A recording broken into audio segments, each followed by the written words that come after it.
this for a while, so remember my database is old. I know that. Remember that. I probably haven't spoken to some of these people before. Contacts will have changed. Numbers might not be right, but hey, who cares? It's cold calling. I'm going to enjoy it. I want to just show you how much you could just enjoy it. Who cares? Relax, have fun, because it's only then that you can enjoy it. Think about what's going on in the background every time you're on the phone to somebody. I'm gonna have to be very GDP aware, so it'll keep going on mute and off mute, on and off, so you can hear it, sometimes you won't hear it. But that is due to GDPR and being careful about data protection. Currently I am calling hotel industry because I know they've done budgets this month. Am I going to get an answer? I don't know. The thing is, as I'm talking, it could get answered at any point. How long do you stay on the phone? How long do you wait on the line? I think it depends how much time you've got and how many calls you've got to make. Nothing wrong with putting it down and calling back later.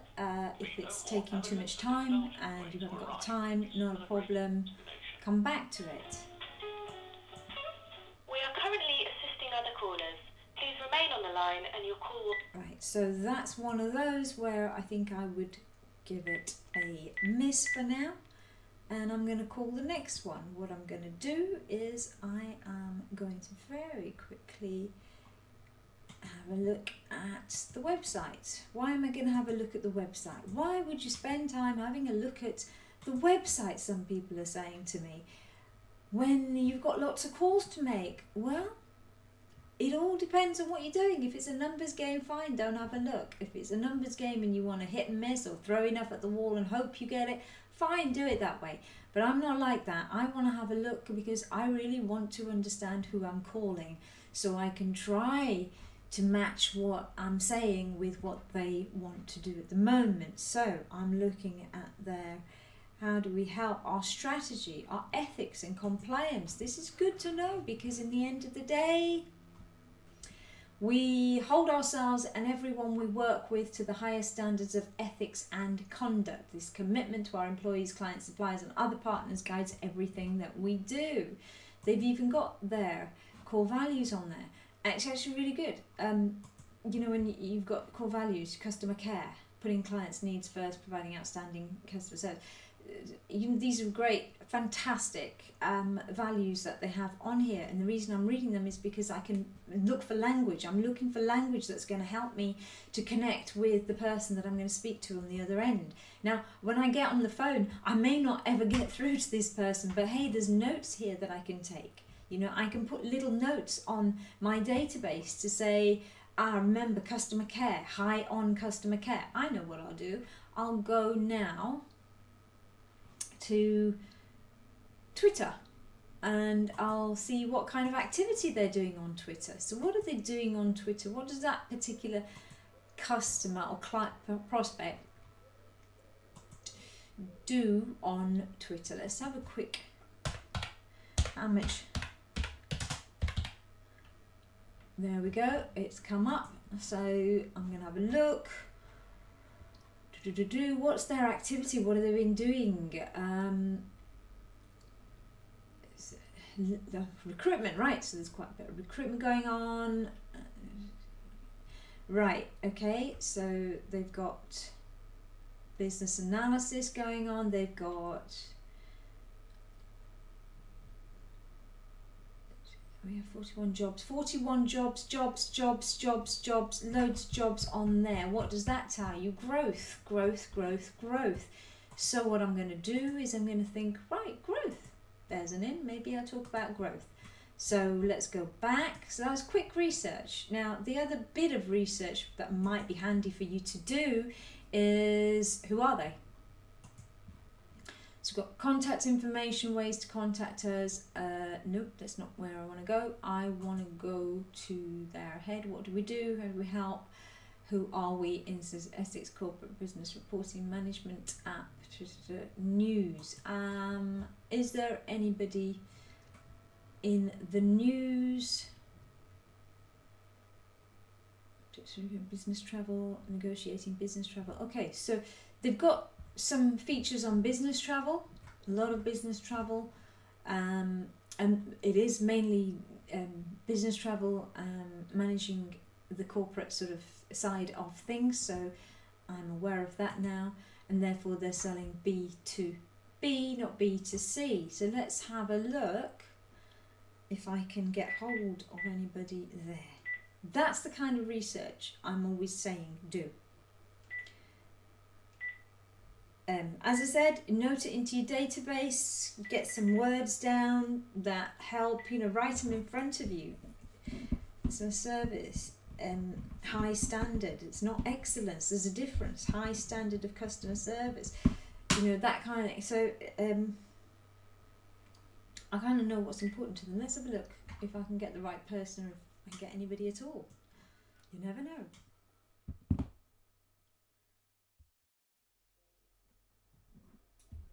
So as I said, so you don't have to do that again. I think the key thing is make some notes while you're waiting.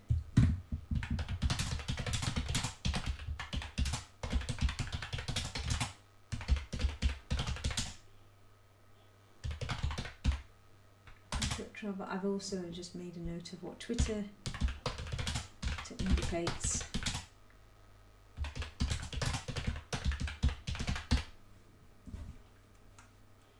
Lots of recruitment.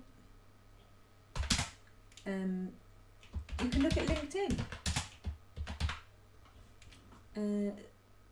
See who's on. All of our operators are Who's on LinkedIn?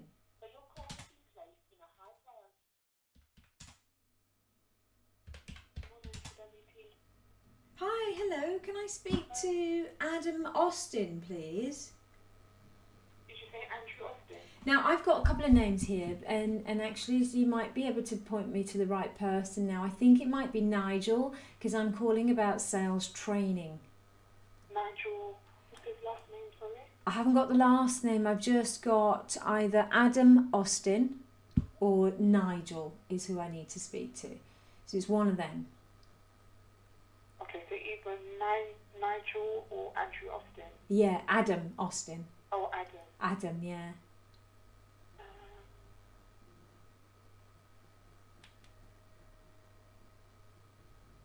Have I really made this difficult?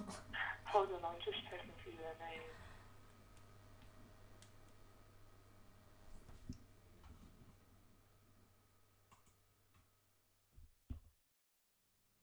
Got anyone? No, I've typed in Andrew, but his name's not come up. Okay, it's Adam, not Andrew. Adam. ADAM, Adam. Yeah, I can't see anything. Hold on. If his name's not coming up, then he's probably left the company. Okay. So we start again. And the second name was Nigel, you said, but you don't have the last name. I don't have the last name, but what I do know, I think Anna might be PA or Amajit Pahal. I think who I need to speak to, you might know. Have you been there a while? Pardon? Have you been there a while? Do you know everybody there?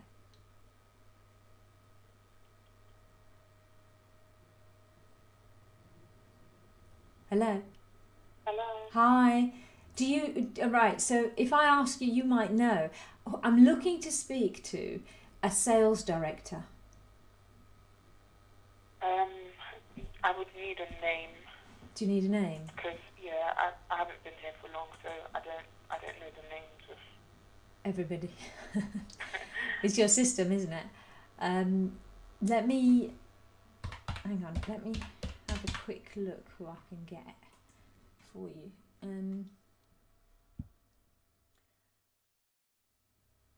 So it wouldn't be Tim.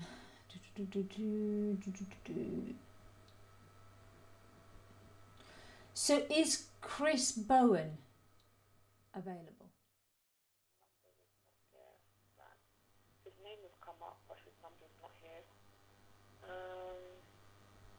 Can't put that through then. No. Okay. I've got another one. I've got a Russell Witten. Yep, he has a number. I'll transfer you now. Thank you. You're welcome. So there, I had just quick jumped on LinkedIn and found a name. The number you have dialed is not in service. Please check the number and try your call again. Thank you. Okay, so that's a call that's not going anywhere with this person. So here we have a new gatekeeper. Bless her, she's trying really hard. Probably I need to get some more detail online to help her to get me through to the right person. There's a number of people on LinkedIn that I could go for. So if I really wanted to go through this and pursue this further, then my next step at this point, and my advice to you, is to go through LinkedIn, see who the most obvious person is, have a backup person just in case, i.e. somebody that you know you will be able to speak to just in case they don't have a number on the first name, and call back. That's the way I would probably look at it. Personally, I also think that it might be worth calling back anyway, because that particular receptionist didn't know.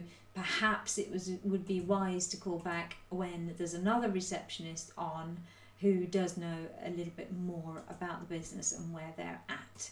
So that's a shame in terms of not being able to get through. But hey, whilst I was waiting, I managed to find a few things.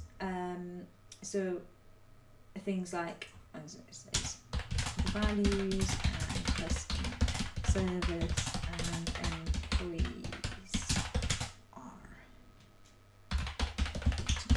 So just little things like that. Okay, so there's an example of how to do your research and make some calls. I really want to kind of do a call where we get through to somebody, so I'm going to try another one.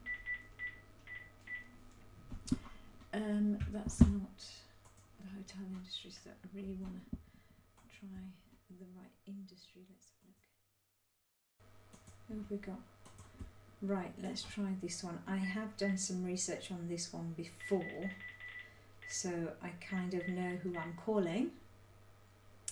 If they're there, that'd be great, because it gives you another example of one where I'm able to speak to gatekeeper and get past them.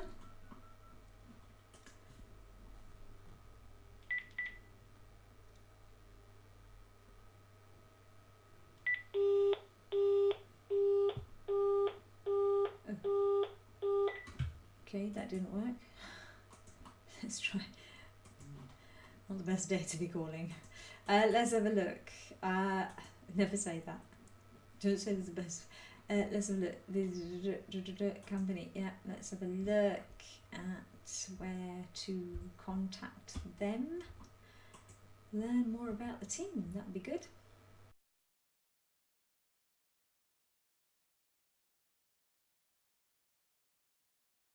Let's see if this one works. So again, always worth, I guess, having a quick look back.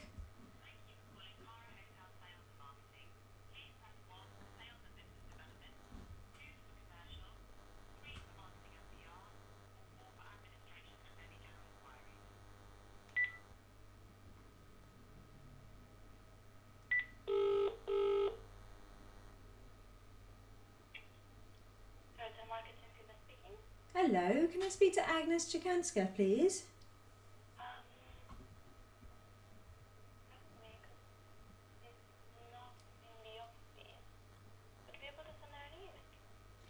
I can. Let me just check if I've got her email address. I have. Can you confirm? Yeah, sure. So can you tell me, she might, I'm not sure if she's the right person to speak to, but it's about sales training. Well, she's the director, so yeah. So she would be. And she's not available on the phone, is she not? No. Ah, okay. Is that because, I mean, does she have a mobile?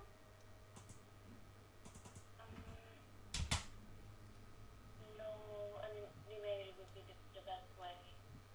Okay, so you can't give a mobile or you can't put it through or...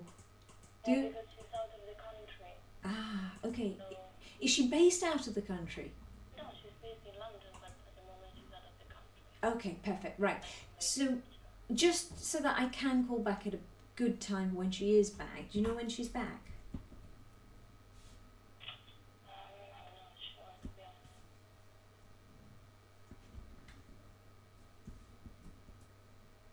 No? No, I'm not sure. Probably next week. Next week? Yeah. Okay. Is she often out of the country or is she more often in the office? No, she's not. Oh, okay. So it's probably worth just trying next week then at some point, yeah? Yeah, but you can still send her an email. So, Yeah, I'll send her an email in the meantime. I definitely will.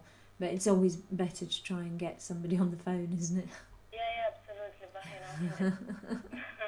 What do you do in the company? I'm in the commercial How are you? department, yeah. Oh, cool. Okay. Well, look, it's nice to speak to you. Thank you, you too. And what's the size of the sales team there then? What do you mean? How many salespeople do you have there? About 6? About 6. Oh, okay, so that's a nice number.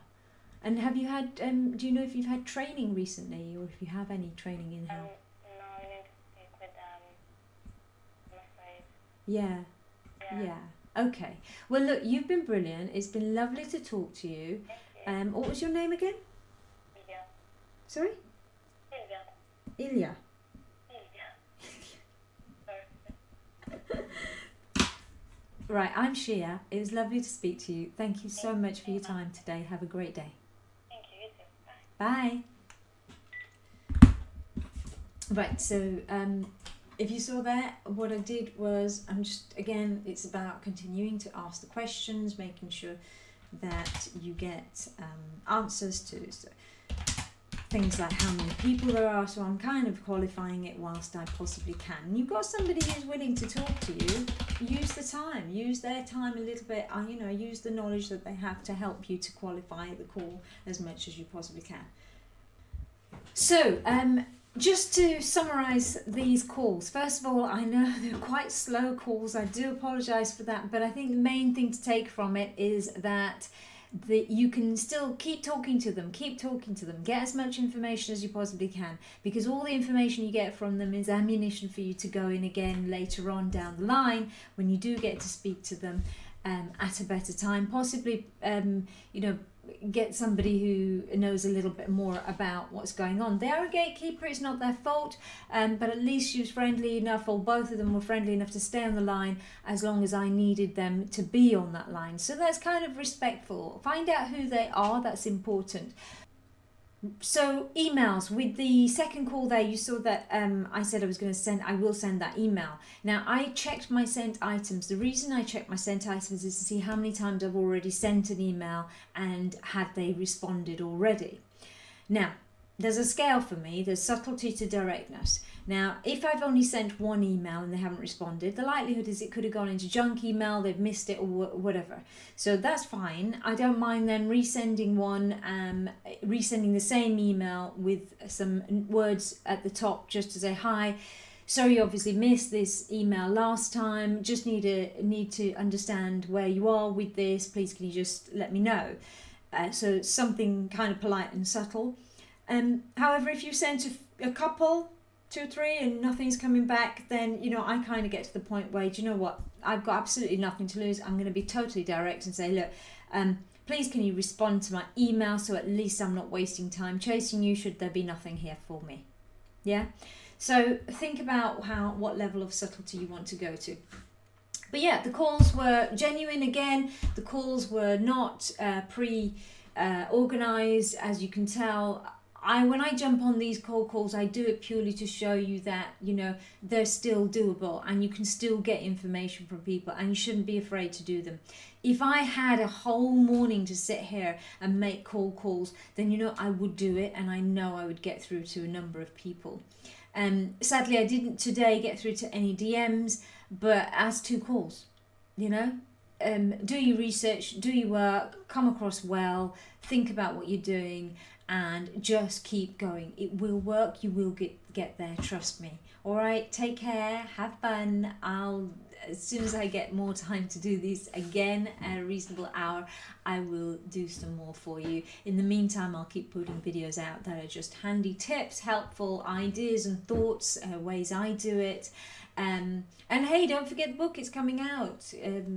Thanks for subscribing, and I will speak to you all soon again. Take care.